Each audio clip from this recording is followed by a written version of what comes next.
দিদি, ও দিদি। কে? ও মা, দিদি আপনি এখন? আর বলো না দিদি, এই সকাল সকাল বড় ঝামেলায় পড়েছি। কেন, কি হলো আবার? আরে তোমার দাদা অফিস যাবে, রান্নাটা করছিলাম, কোন রকমে ভাতটা করেছি, ব্যাস গ্যাসটা শেষ হয়ে গেল। কি বিপদে পড়লাম বলো তো, আমাদের আবার একটাই সিলিন্ডার। সত্যি খুব অসুবিধা হওয়ারই কথা। তাই তো তোমার কাছে এলাম, বলছি কি তরকারি করেছো, একটু দাও না গো। মানুষ তো অফিস যাবে, শুধু ভাতটা দেয়া যায়, কিছুটা তরকারি দিতে হবে বলো। ও তরকারি লাগবে, আচ্ছা আপনি দাঁড়ান, আমি নিয়ে আসছি। এই নিন দিদি, আজ একটু বাঁধাকপি করেছিলাম, সেটাই একটু দিলাম। বাঁধাকপি? এটা তো শুকনো শুকনো হয়ে গেল। আসলে ওর বাবা আবার শুকনো শুকনো একদম খেতে পারে না। বলছি একটু ডাল করনি? ডাল? হ্যাঁ করেছি। করেছো? তাহলে একটু দাও না গো।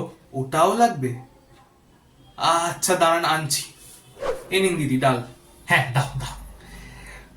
বলছি যে ওর বাবার না ওই ডালের সাথে একটুখানি ভাজা লাগে, যে কোনো ভাজা হলেই চলবে। কিছু করেছো ভাজা? আবার ভাজাও চাই? করলে একটু দাও না গো, এই বিপদে আপদে তো প্রতিবেশী প্রতিবেশীকে দেখবে বলো। আচ্ছা দাঁড়ান, তাও দিচ্ছি। নিন, এবার হয়েছে? হ্যাঁ দাও দাও। তরকারি ডাল ভাজা সবই হলো, কিন্তু নিরামিষ হয়ে গেল ব্যাপারটা।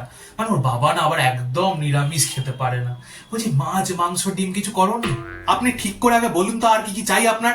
না না, ওই আমিষ কিছু একটা দিলেই হবে। দাঁড়ান, তাও দিচ্ছি। নিন, এবার আসুন। হ্যাঁ হ্যাঁ, যাচ্ছি যাচ্ছি। বলছি আবার কি? না বলছি একটু চাটনি করনি, মানে ওর বাবার না আবার শেষ পাতে একটু চাটনি লাগে। আবার চাটনি? উফ, দাঁড়ান, তাও দিচ্ছি, সব নিয়ে যান আপনি। নিন, আর কিছু নেই, সব দিয়ে দিয়েছি, এবার যান। চাটনির সাথে একটু পাঁপড় হলে বেশ ভালো হতো বলো। না না থাক, আর কিছু লাগবে না, অনেক সাহায্য করলে গো। আজকে তাহলে আসি, আবার কোনোদিন বিপদে পড়লে আবার আসবো তোমার কাছে। আসি হ্যাঁ। এরকম প্রতিবেশী থাকলে শত্রুর দরকার হবে না কারুর।